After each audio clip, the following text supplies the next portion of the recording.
ഞാനിപ്പോൾ ഉള്ളത് പൂഞ്ഞാർ നിയോജക മണ്ഡലത്തിലെ ഈരാറ്റുപേട്ട നഗരസഭയിൽ ഈരാറ്റുപേട്ട ഗവൺമെൻറ് മുസ്ലിം ഗവൺമെൻറ് LP സ്കൂളിലെ 7, 8, 9 ബൂത്തുകളിലാണ്.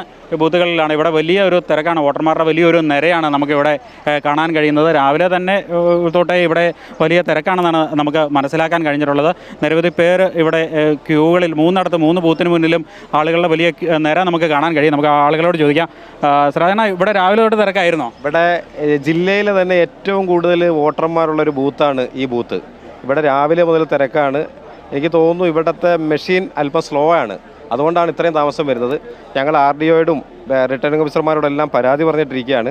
അവർ പകരം സംവിധാനം എന്ന നിലയ്ക്ക് ഒരു ഉദ്യോഗസ്ഥയെ മാറ്റി വേറൊരു ഉദ്യോഗസ്ഥയെ വെച്ചു. പക്ഷേ മെഷീൻ്റെതാണ് പ്രശ്നം, മെഷീൻ സ്ലോ ആണ്, അതുകൊണ്ടാണ് ഇത്രയും താമസം വരുന്നത്. പരിഹരിക്കാൻ ഒരു മാർഗ്ഗമില്ല. ഇതിങ്ങനെ ഈ ബൂത്ത് 8ാം നമ്പർ ബൂത്ത്. 8ാം നമ്പർ ബൂത്തിൽ 1367 വോട്ടർമാരാണുള്ളത്. ജില്ലയിൽ ഏറ്റവും കൂടുതൽ വോട്ടർമാരുള്ള ബൂത്താണ്. സ്വാഭാവികമായിട്ട് ഇവിടെ നല്ല മെഷീനും നല്ല ഉദ്യോഗസ്ഥരെയും എല്ലാ സംവിധാനങ്ങളും ഒരുക്കേണ്ടതായിരുന്നു. പക്ഷേ അത് കറക്റ്റായിട്ട് ഒരുക്കുന്നതിൽ ഇവർക്ക് വലിയ വീഴ്ചയാണ് വന്നത്. അതുകൊണ്ട് ഇത്രയും ആളുകൾ ഇവിടെ നിന്ന് കഷ്ടപ്പെടുകയാണ്. ഒരുപാട് ആളുകൾ ഒരു 3-4 മണിക്കൂർ നേരമായിട്ട് ബൂത്ത് ലൈനിൽ നിൽക്കുന്ന ആളുകളുണ്ട്. അപ്പോൾ അത് അടിയന്തരമായിട്ട് ഇടപെട്ട് പരിഹരിക്കണം, അല്ലെങ്കിൽ ആളുകൾ മുഴുവൻ പെടയുന്ന കണ്ടീഷനാണുള്ളത്. അപ്പം ഇതിൻ്റെ പല ആളുകളും ഒരു 3-4 മണിക്കൂറായിട്ട് ഈ ക്യൂവിൽ നിൽക്കുന്ന ആളുകളാണ്. സ്ത്രീകൾ, കുട്ടികൾ, വലിയ പ്രശ്നമാണ് ഈ ബൂത്തിലുള്ളത്. ഇത് ഒരുക്കിയവർ വലിയ അപാകത അവർക്ക് സംഭവിച്ചിരിക്കുന്നു. ഇതാണ് സംഭവം. ശ്രാജാനൊക്കെ വോട്ട് കഴിഞ്ഞ് നിൽക്കുകയാണ്. ഞാൻ ക്യൂവിൽ നിൽക്കുകയാണ്. എനിക്ക് പകരം ഒരാളെ നിർത്തിയിട്ട് ഇവിടെ വന്ന് ഇരിക്കുകയാണ്, കാല് കഴിച്ചിട്ടിരിക്കുകയാണ്. നമ്മൾ വന്നിട്ട് ഒരു 1-2 മണിക്കൂറായി. നമ്മുടെ വൈഫിനെ കയറ്റിവിട്ട് 2 കുഞ്ഞു കുട്ടികളുണ്ട്. ഒരാളെ കൈ പിടിച്ചിട്ടുണ്ട്, ഒരാൾ എൻ്റെ കൂടെ ഉണ്ട്. അവിടെ ബാക്കിയുള്ളവർ കൂടെ അസൗകര്യം ആയതുകൊണ്ട് മാത്രം ഞാൻ ഒന്ന് റെസ്റ്റ് ചെയ്യാൻ വേണ്ടി ഇവിടെ വന്നിരിക്കുകയാണ്. അപ്പോൾ അതാണ് പറയുന്നത്, ഇവിടെ വലിയൊരു നിര നമുക്ക് കാണാൻ കഴിയും. ഇത് ഇവിടുത്തെ ഏറ്റവും കൂടുതൽ വോട്ടർമാരുള്ള ഒരു ബൂത്ത് തന്നെയാണ്. പക്ഷേ അവിടെയാണ് ഈ മെഷീനിൻ്റെ അപാകതയെന്നാണ് ഇവർ പറയുന്നത്. ഏറെ മണിക്കൂറായി കാത്തിരിക്കുന്ന ഒരുപാട് പേരുണ്ട്. ആളുകളൊക്കെ ഈ വരാന്തയിലൊക്കെ ഇപ്പോൾ വിശ്രമിക്കുകയാണ്. എത്ര നേരമായി ഇരിക്കാൻ തുടങ്ങി? 2 മണിക്കൂറായി വന്നിട്ട്. ചോറൊന്നും ഉണ്ടില്ലേ? ചോറുണ്ടില്ല, ഭക്ഷണം കഴിച്ചിട്ടാണ്. എത്ര നേരം നിങ്ങളൊക്കെ ഇരിക്കാൻ തുടങ്ങിയിട്ട്? ഒത്തിരി സമയമായോ? കുറേ നേരം. അതേപോലെ തന്നെ ഈ ഒരു സൈഡ് മുഴുവൻ പുരുഷന്മാരാണുള്ളത്. നമുക്ക് കാണുമ്പോൾ അറിയാം, വരാന്തയുടെ 2 സൈഡ് മുഴുവൻ നിറഞ്ഞിരിക്കുകയാണ്. ഇതിനപ്പുറത്തേക്ക് ആയി കഴിഞ്ഞാൽ സ്ത്രീകളുടെ നീണ്ട നിരയുണ്ട്. അത് കുട്ടികളുമൊക്കെ ആയിട്ട് വന്നവരും ഈ കൂടെ നമുക്ക് കാണാൻ കഴിയുന്നുണ്ട്. വരാന്തയിൽ ഈ പുറമേ നിന്നുള്ളതല്ല, ഇതിൻ്റെ അപ്പുറത്തെ സൈഡിൽ ഒരു നിര കൂടെ ഉണ്ട് എന്നുള്ളതാണ് വാസ്തവം. ഇവിടെ ഒരു ചേട്ടൻ എന്താ പറയാനുണ്ട്? 2 ക്യൂ ആണ് നടക്കുന്നത്. താമസം 2 മണിക്കൂർ എടുക്കുന്നു. പിന്നെ വരുന്നവരെ വളരെ കഷ്ടപ്പാടാണ്. ഞാൻ 2 മണിക്കൂറായി കാത്തിരിക്കുക. ഭക്ഷണം വീട്ടിൽ നിന്ന് കഴിച്ചാൽ വന്നത്. ആദ്യം വന്ന് നോക്കിയിട്ട് പോയി. അപ്പോൾ തിരക്കായിട്ട് പോയിട്ട് രണ്ടാമത് വന്നു. സാധാരണ എല്ലാ തവണ ഇവിടെ ഇതേപോലെ തിരക്കുള്ളതാണോ? ഇത്രയും തിരക്ക് വരുന്നത് വരാറില്ല. അപ്പം മെഷീൻ സ്ലോ ആണെന്നാണ് പറയുന്നത്. ഈ 8ാം നമ്പർ ബൂത്തിലെ മാത്രമാണോ പ്രശ്നം, അതോ മറ്റേ 2 ബൂത്തിലും പ്രശ്നമാണ്? 9ാം ബൂത്തും ഉണ്ട്. 9 ഞങ്ങൾ 9 2ആയിട്ടാണ് പോകുന്നത്. അപ്പോൾ 8, 9 നമ്പർ ബൂത്തുകളിലാണ് ഏറ്റവും കൂടുതൽ തിരക്ക് അനുഭവപ്പെടുന്നതെന്നാണ് നമുക്ക് മനസ്സിലാക്കാൻ കഴിയുന്നത്. ഇവിടെയൊക്കെ കുറേ പേര് ഇത്രയും വന്നപ്പം കുറേ സമയം എടുത്തിട്ടായിരിക്കും വന്നതെന്ന് കരുതുന്നത്. എത്ര നേരമായി നിൽക്കാൻ തുടങ്ങിയിട്ട്? 2:45 വന്നതാണ്. 2:45 പോകുന്നതാണ്. എന്ന് വെച്ചാൽ ഒരു മണിക്കൂറോളമായി.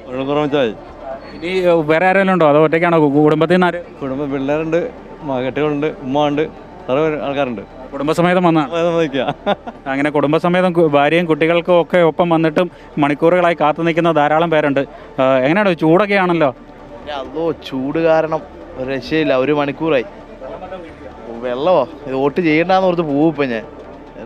അങ്ങനെയും ചിലപ്പോൾ സംഭവിക്കാൻ സാധ്യതയുണ്ട്. കാരണം ഈ സ്വീപ്പിൻ്റെ ഒക്കെ നേതൃത്വത്തിൽ വോട്ടർമാരെ പരമാവധി ബൂത്തുകളിലേക്ക് എത്തിക്കാനുള്ള ശ്രമങ്ങളൊക്കെ നടക്കുമ്പോഴാണ് ഇവിടെ ആളുകൾ വന്നിട്ട് ഈ ബുദ്ധിമുട്ടി നിൽക്കുന്ന ഒരു കാഴ്ച. അത് വോട്ടിംഗ് മെഷീനിലെ തകരാറ് തന്നെ എന്നാണ് ആളുകൾ പറയുന്നത്. ഈ കാര്യം അധികൃതരുടെ ശ്രദ്ധയിൽപ്പെടുത്തിയിട്ടും നടപടികൾ ഉണ്ടാകുന്നില്ല എന്നാണ് പറയുന്നത്. ஆனால் എത്ര നേരമായി നിൽക്കാൻ തുടങ്ങി? 2 മണിക്കൂറായി. ഒറ്റയ്ക്കാണോ, അതോ കുടുംബത്തിൽ നിന്ന് വേറെ ആൾക്കാർ? നേരത്തെ ഒന്ന് വോട്ട് ചെയ്തേച്ച് പോയി. എല്ലാവരും പോയായിരുന്നോ? ഇനിയും ഇങ്ങനെ നമുക്കിത് കാണാൻ കഴിയും. വരാന്തയിലെ ഈ ഒരു സൈഡിൽ പുരുഷന്മാർ നിൽക്കുന്നു, ഉള്ളിലെ വശത്ത് സ്ത്രീകളുടെ ഒരു നിര തന്നെയുണ്ട്. ഉള്ളിലേക്ക് പോയി കഴിഞ്ഞാൽ അപ്പുറത്തെ സൈഡിലും എല്ലാമായി സ്ത്രീകൾ ഇങ്ങനെ നീണ്ട നിര 2-3 നിരയായിട്ട് ഇങ്ങനെ വരാന്തകളിൽ നിൽക്കുന്നതാണ് നമുക്ക് കാണാൻ കഴിയുന്ന കാര്യം. ഇവിടെ വരാന്തയ്ക്ക് വലിയ ചൂടാണെങ്കിലും പുറത്ത് വെള്ളമൊക്കെ ക്രമീകരിച്ചിട്ടുണ്ട്. പക്ഷേ കുട്ടികളെയും ഒക്കെ ആയിട്ട് വന്നവർ വല്ലാതെ ബുദ്ധിമുട്ടുന്ന ഒരു സാഹചര്യം തന്നെയാണ് നമുക്ക് മനസ്സിലാക്കാൻ കഴിയുന്നത്. ഇത് വനിതകളുടെ തന്നെ, സ്ത്രീകളുടെ ഒരു 2 നിര ഈ വരാന്തയിൽ മൊത്തമുണ്ട്. ചിലർ കസേരയിലൊക്കെ വിശ്രമിക്കുകയാണ്. വയ്യാത്തവർക്ക് വേണ്ടി കസേരയൊക്കെ ഇട്ട് കൊടുത്തിട്ടുണ്ട്. നമുക്ക് വാർഡ് മെമ്പറുണ്ട്, നമുക്ക് അദ്ദേഹത്തിലേക്ക് വരാം. ഇവിടെ ആളുകളെ ഒന്ന് കണ്ടിട്ട്, ഇവിടെ കുറേ നേരമായിട്ട് ഇങ്ങനെ വെയിറ്റ് ചെയ്ത് നിൽക്കുകയാണ് ആളുകൾ. പ്രയാസത്തിലാണ്. ഇവിടെ മൊത്തം എത്ര പേരുണ്ട് ഈ ബൂത്തിൽ? 1386. 1386 1386 എന്ന് പറയുമ്പോൾ വലിയൊരു സംഖ്യ തന്നെയാണ്. അത്തരം ഒരു അത്രയും ആളുകളുള്ള ഒരു ബൂത്തിലാണ് ഇങ്ങനെ ഒരു പ്രശ്നം നേരിട്ടുകൊണ്ടിരിക്കുന്നത്. ഏതായാലും ആളുകൾ ഇനിയും ഇത്രയും ആളുകൾ ഇനിയും വോട്ട് ചെയ്ത് കടന്നു പോകണമെങ്കിൽ ഇനിയും ഏറെ നേരം വേണ്ടി വരും എന്നുള്ള ഒരു കാര്യം തന്നെയാണ്.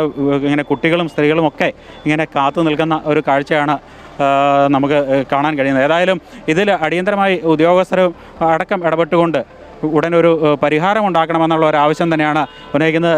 എന്താണ് ഇത്രയും ഇവിടെ ഇങ്ങനെ ഒരു തിരക്ക് വരാൻ കാരണം? എല്ലാ തവണ ഇങ്ങനെ ഉള്ളതാണോ? ഇത് ആദ്യമായിട്ടാണ് ഇങ്ങനെ ഒരു നീണ്ട ക്യൂ കാണുന്നത്. ഒന്നാമത്തെ കാര്യം, എല്ലാവർക്കും ഈ SIRമായി ബന്ധപ്പെട്ടുള്ള പ്രശ്നം, അതുമായി ബന്ധപ്പെട്ടു അതുമല്ല കേരളം വല്ലാത്ത രീതിയിലൊരു വിധിയെഴുത്തിന് തയ്യാറാകുകയാണ്. അതിശക്തമായിട്ട് വീണ്ടും തുടർഭരണം ആഗ്രഹിച്ചാണ് ജനങ്ങൾ വരുന്നതെന്നാണ് നമ്മുടെ ഒരു കാഴ്ചപ്പാട്. പിന്നെ ഇവിടെ ചെറിയൊരു താമസവും വരുന്നുണ്ട്. എല്ലാ മെഷീനുകളിലും ഏകദേശം സെക്കൻഡ് കണക്കിന് താമസം വരുന്നുണ്ട്. ബീപ്പ് സൗണ്ട് അടക്കം കേൾക്കാൻ താമസം വരുന്ന സാഹചര്യമുണ്ട്. അതുമല്ല ജനങ്ങൾ ഇടതടവില്ലാതെ വന്നുകൊണ്ടിരിക്കുന്ന സാഹചര്യമാണ് രാവിലെ മുതൽ. ഒരു നിർത്താതെ ക്യൂ, ഈ പറയുന്ന ലൈൻ കണ്ടില്ല, നിങ്ങൾ കണ്ടില്ല, ഈ പറയുന്ന ക്യൂ നിരന്തരമായിട്ട് ഈ ക്യൂ ഉണ്ട്. അപ്പം അത് നമ്മളെ സംബന്ധിച്ചിടത്തോളം ഇവിടെ ഇടതുപക്ഷത്തിന് വലിയൊരു സാഹചര്യം വീണ്ടും കേരളത്തിൽ വരാനുള്ള സാഹചര്യം ഉണ്ടാകും എന്നുള്ളതാണ് നമ്മൾ മനസ്സിലാക്കുന്നത്. വാർഡ് കൗൺസിലറാണല്ലോ. വാർഡ് കൗൺസിലർ എങ്ങനെയാണ്? സവാദ്. വാർഡ് കൗൺസിലർ സവാദാണ് ഇപ്പോൾ നമ്മുടെ സംസാരിച്ചത്. അദ്ദേഹം പറയുന്നത് ഇവിടെ വലിയ തോതിൽ എല്ലാ തവണയും ആളുകൾ വരുന്ന ഒരു സ്ഥലം തന്നെയാണ്. നിരവധി, അതായത് ഒരു ബൂത്തിൽ തന്നെ 1300-ൽ പരം വോട്ടർമാരുള്ള ഒരു ബൂത്താണ്. അപ്പോൾ ആളുകളുടെ ഒരു തിരക്കാണ്. ഏതായാലും ഇനി മണിക്കൂറുകൾ കാത്തു നിന്നാൽ മാത്രമേ ഇവർക്ക് വോട്ട് ചെയ്ത് പോകാൻ കഴിയൂ എന്നുള്ളതാണ് നമുക്ക് മനസ്സിലാക്കാൻ കഴിയുന്നത്. ഏതായാലും ആളുകൾ ഇവിടെ കാത്തു നിൽക്കുകയാണ്. നിരവധി പേര് ഇപ്പോൾ സ്കൂളിന് പുറത്തേക്കൊക്കെ ഈ മുറ്റത്തൊക്കെ നീണ്ട നിര തന്നെയാണ്. നൂറുകണക്കിന് ആളുകൾ കാത്തു നിൽക്കുന്നത്. അതേ കൂട്ടത്തിൽ പുരുഷന്മാരുടെ കൂട്ടത്തിലും പിള്ളേരെയൊക്കെ ആയിട്ട് നിൽപ്പുണ്ട്. നമുക്കിങ്ങനെ കാണാം, ഒരു സ്കൂൾ ബസ്സിൻ്റെയൊക്കെ അപ്പുറത്തേക്കൊക്കെ ആ നിര അങ്ങനെ നീണ്ടു പോവുകയാണ്. കുറേ പേരൊക്കെ ഇതിനിടയ്ക്ക് വന്നിട്ട് തിരക്ക് കഴിയുമ്പോൾ വീണ്ടും വോട്ട് ചെയ്യാൻ വരാം എന്ന കണക്കുകൂട്ടലിൽ മടങ്ങി പോവുകയും ചെയ്തിരുന്നു. അതൊക്കെയാണ് ഞങ്ങളിപ്പോൾ ഈ സമയത്തിനുള്ളിൽ മണിക്കൂറുകൾക്കുള്ളിൽ നിരവധി പോളിംഗ് ബൂത്തുകളിൽ കൂടി പോയെങ്കിലും ഇത്ര വലിയ നീണ്ടൊരു നിര വേറൊരിടത്തും കാണാൻ കഴിഞ്ഞില്ല. ഏതായാലും അധികൃതർ ഉടൻ ഇടപെട്ട് ഈ വേഗത കുറവുള്ള മെഷീൻ മാറ്റി മറ്റൊരെണ്ണം സ്ഥാപിക്കണമെന്നുള്ള ഒരു ആവശ്യം തന്നെയാണ് ജനപ്രതിനിധികളും ഒപ്പം വോട്ടർമാരും പങ്കുവയ്ക്കുന്നത്. ഈരാറ്റുപേട്ട മുസ്ലിം ഗവൺമെൻറ് LP സ്കൂളിൽ നിന്നും ക്യാമറമാൻ ജിത്തു കൃഷ്ണനൊപ്പം പ്രശാന്ത് ജോസഫ്, അമൃത ന്യൂസ്.